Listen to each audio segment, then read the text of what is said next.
तुम्ही म्हणतात की आता त्याच्यात बोलण्यात हे नाही, पण काही काही प्रश्न अजूनही थोडेसे आम्हाला या निमित्ताने उपस्थित होतात आता चर्चा करतानाच, की नक्की काय होतं हा विलिनीकरणाचा फॉर्म्युला?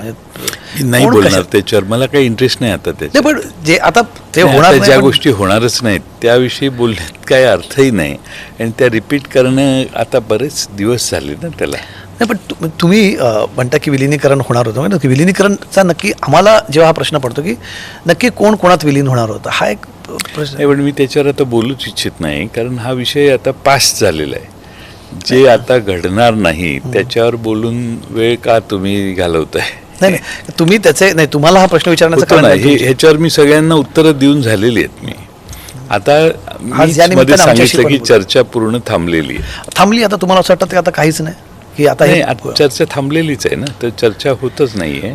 म्हणजे हे ह्याच्यामुळे का? कारण वारंवार तुम्ही नाही, असं आहे की अजित पवारांच्या बरोबर आम्ही जी चर्चा झाली ती अजितदादांचं निधन झालंय अचानक, त्यामुळे पुढे चर्चा कुणाशी करायची हाही प्रश्न आहे. आणि प्रश्न म्हणण्यापेक्षा आता ते समजून घेणारे होते, त्यामुळं त्यांनी सगळ्यांना बरोबर घेतलं असतं अशी आमची त्यावेळी धारणा होती. पण आता तशी परिस्थिती आहे की नाही मला माहीत नाही, आणि तसं औत्सुक्य आहे किंवा नाही हेही मला माहीत नाही. त्यामुळे आता चर्चाच चालू नाही आहे, त्यामुळे त्यावर वारंवार बोलण्यात काय अर्थ?